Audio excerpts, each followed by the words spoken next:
Assalamualaikum, salam Malaysia Madani. Atlet para negara Boni Buni Augustin muncul penerima tertinggi skim hadiah kemenangan sukan Syakam bagi Tamasya Sukan Paralimpik Paris 2024 malam tadi. Kejayaan mempertahankan emas kategori lelaki 72 kg di Paris 2024 menyaksikan jaguh powerlifting itu menerima ganjaran lumayan berjumlah RM1 juta.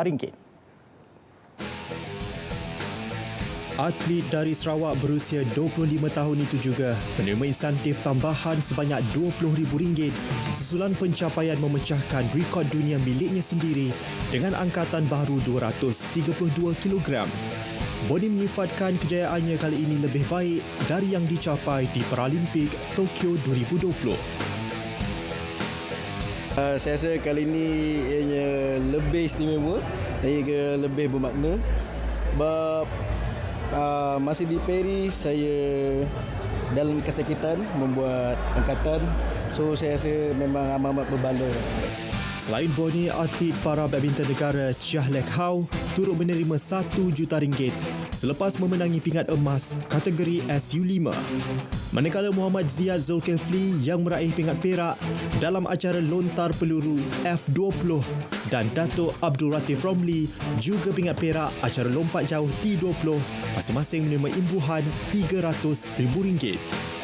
Seorang lagi atlet olahraga para negara Eddie Bernard menerima RM100,000 selepas memenangi gangsa acara 100 meter lelaki T44. Dalam pada itu, pemain badminton perseorangan Lee Zijia dan berguru lelaki Aaron Chia Sohu Yik masing-masing membawa pulang RM100,000 selepas memenangi pingat gangsa di Olimpik Paris 2024. Saingan Liga Super 2024-2025, pasukan Sabah FC meneruskan prestasi cemerlang dengan kemenangan selepas membelasah Penang FC 4-0 di Stadium Bandaraya Pulau Pinang malam tadi. Gawang tuan rumah dibolosi seawal minit kedua permainan hasil jaringan Sadil Ramdhani. Ketiadaan Ketua Jurulatih Akmal Rizal Ahmad Rakli yang direhatkan ternyata memberi kesan terhadap corak permainan Penang FC. Tuan rumah sekali lagi dibolosi pada minit ke-6 oleh Gabriel Perez. Derita Penang FC ditambah Stuart Wilkin yang menjaringkan gol ketiga pada minit ke-35 untuk kedudukan 0-3 pada separuh masa pertama.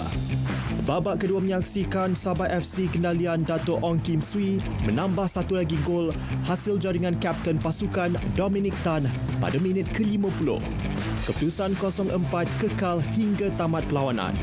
Sabah FC naik satu anak tangga ke kedudukan ketiga dengan 20 mata di belakang Selangor FC yang memiliki 26 mata dan Johor Darul Takzim yang masih mengungguli tahta Liga dengan 31 mata.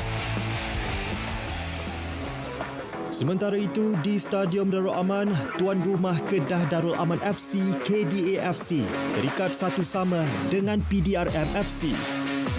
KDA FC mendahului melalui jaringan Jose Clayton pada minit ke-28. Bersambung babak kedua, PDRM berjaya menyamakan kedudukan menerusi Armo Timothy pada minit ke-56.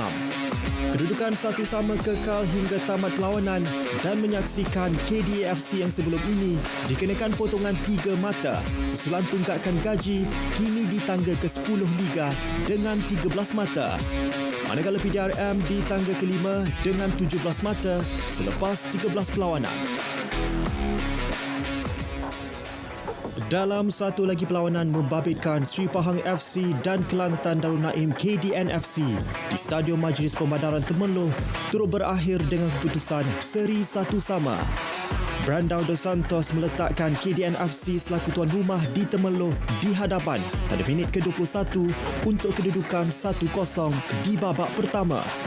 Skuad Tok Gajah kemudian berjaya menyamakan kedudukan di babak kedua pada minit ke-60 hasil jaringan Adam Nur Azlin. Kedudukan kekal satu sama hingga tamat perlawanan. Sri Pahang kini di tangga ke-8 Liga dengan 15 mata, manakala KDN FC di tangga ke-12 di atas Negeri Sembilan FC yang di kedudukan tercorot. Baik, beralih ke perkembangan kejohanan hoki antarabangsa Piala Sultan Johor SOJC 2024, skuad hoki remaja negara terus menjadi pasukan belasahan dan kali ini tumpas kepada Australia 3-9. Keputusan itu menyaksikan pasukan kendalian I Vigneswaran berada di kedudukan tercorot tanpa sebarang mata.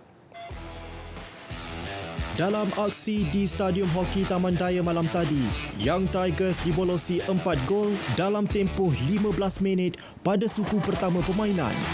Masuk suku kedua perlawanan, skuad Malaysia bangkit dengan menyumbat 2 gol hasil jaringan Danish Daniel dan Kamaruddin Azimuddin untuk kedudukan 4-2. Australia bagaimanapun menambah 2 jaringan pada suku ketiga untuk kedudukan 6-2. Malaysia menjaringkan gol ketiga menerusi Haris Osman pada suku keempat. Namun Australia terus mengganas dengan 3 lagi gol sekaligus menamatkan perlawanan dengan keputusan 9-3. Sementara itu, Vigneswaran berkata anak buahnya sudah berusaha bersungguh-sungguh. Namun mereka gagal menilai tindakan yang perlu dilakukan semasa perlawanan. Bagi beliau, 4 gol yang bolos pada suku pertama boleh dielakkan sekiranya pemain menilai situasi. And I know exactly dia akan datang right from the beginning.